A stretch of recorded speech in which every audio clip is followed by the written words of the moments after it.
Hello guys, మీ దివ్య creations ఎలా ఉన్నారు? అందరూ బాగున్నారా? నేను కూడా బాగున్నా అండి.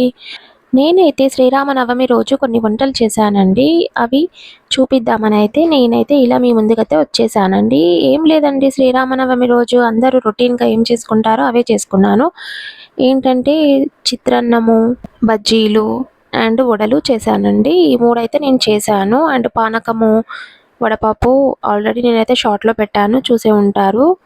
ఇంకా అదేం నేను చూపియలేదండి. దాని ప్రిపరేషన్ ఎలా చేస్తారో అందరికీ తెలిసి ఉండొచ్చు కదా! అందుకని ఇంకేం స్పెషల్‌గా అయితే ఏం చూపియలేదు. నేనైతే పులిహోర ఇవి మాత్రం చూపిద్దామని డిసైడ్ అయ్యాను. అందుకే చూపిస్తున్నాను చూడండి. నేనైతే ఇక్కడ పులిహోర చేయనీకైతే ప్రిపరేషన్ అన్నీ రెడీ చేసుకొని వేస్తున్నానండి పోపుకైతే. ఇక్కడ చూడండి, ఫస్ట్ అయితే నేను ఆవాలు వేశాను.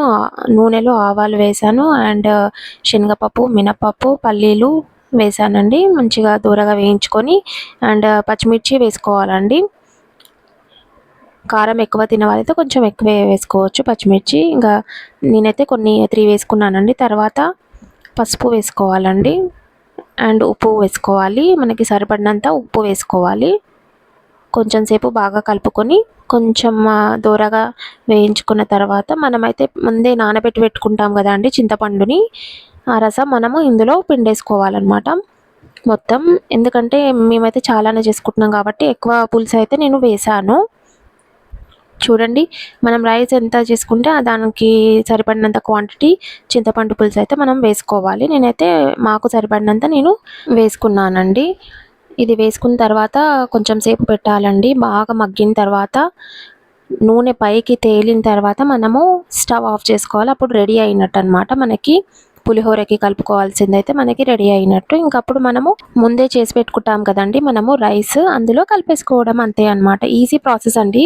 పులిహోర చాలా ఈజీగా వస్తుంది అండ్ చాలా టేస్టీ కూడా ఉంటుందండి. చాలామంది ఇష్టపడుతూ ఉంటారు.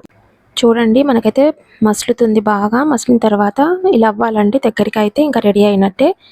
మనం అన్నంలో కలిపేసుకుంటే ఇంకా పులిహోర రెడీ అయినట్టే అండి.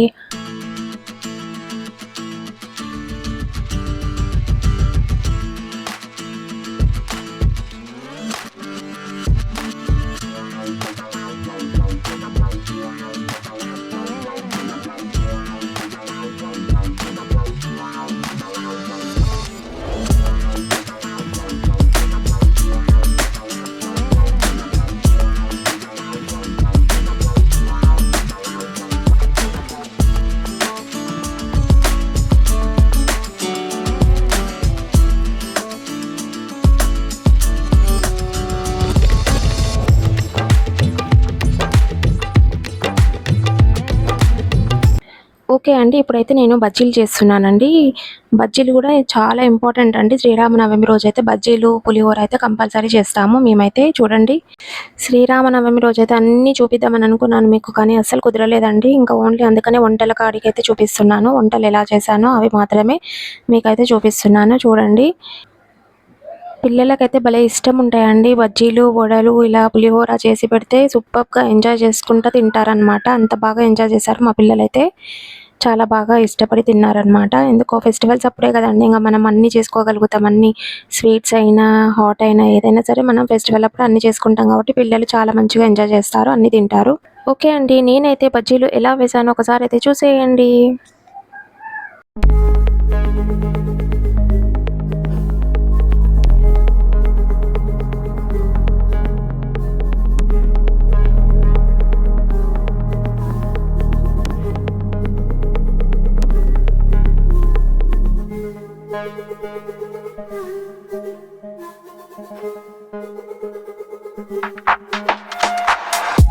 ఓకే అండి, ఇప్పుడు మళ్ళీ వడలైతే చేస్తున్నానండి. 3 అయితే చేద్దామని డిసైడ్ అయ్యి 3 చేశానండి. చూడండి, వడలు కూడా రెడీ అవుతున్నాయి. వడలంటే మా పండుకైతే చాలా ఇష్టమండి. అందుకని అతని కోసం అయితే చేస్తున్నాను. ఇంకా వాళ్ళు బాగా తింటారు కదా మంచిగా ఇష్టపడి అన్నట్టు. ఎందుకంటే వాళ్ళు ఏం తినరండి అసలు, ఊరికేది సతాయిస్తుంటారు. అందుకనే ఇలా చేస్తేనైనా తింటారన్నట్టు నేనైతే ఇవి చేస్తున్నాను. చూద్దాం తింటారేమో అని. నేనైతే వడపిండిలో అన్నీ కలిపేసుకున్నానండి ఒకటేసారి. స్పెషల్‌గా చట్నీ అయితే ఏం చేయలేదు. అందులోనే డైరెక్ట్‌గా కారం, ఉప్పు, కరివేపాకు, ఉల్లిగడ్డ, జీలకర్ర, అల్లం ఇవన్నీ అయితే కలిపేసుకొని ఇంకా డైరెక్ట్ అయితే వడలేసేసుకొని తిన్నాము అలాగనే. బావుంటదండి. ఇలా డైరెక్ట్‌గా పిండిలోనే వేసేసుకొని చేసుకుంటే బావుంటది. ఇంకా మనం చట్నీ చేయనవసరం లేదనమాట.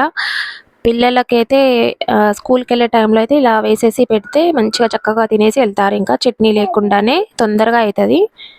మేమైతే ఒక్కొక్కసారి ఇలానే చేసుకొని తింటామండి చట్నీ లేకుండానే బావుంటది. వడలైతే నేను చేతి మీదనే పెట్టేసుకొని వేస్తానండి. బాగొస్తాయి అలా వేస్తే. కవర్ మీద పెట్టి అలా ఏమెయ్యను. చాలా బాగొస్తాయి ఇలాగనే. ఓకే అండి. నేనైతే ఇలా సెలబ్రేట్ చేసుకున్నానండి. ఇన్ని ఐటెమ్స్ అయితే చేసుకున్నాను శ్రీరామ పండుగ రోజు. ఎలా ఉందండి నా వీడియో? నా వీడియో గనుక నచ్చితే లైక్ చేయండి, షేర్ చేయండి అండ్ సబ్స్క్రైబ్ చేసుకొని కొత్తగా చూసిన వాళ్ళైతే థాంక్ యూ ఫర్ వాచింగ్ అండి. Bye bye. See you in the next video. Bye.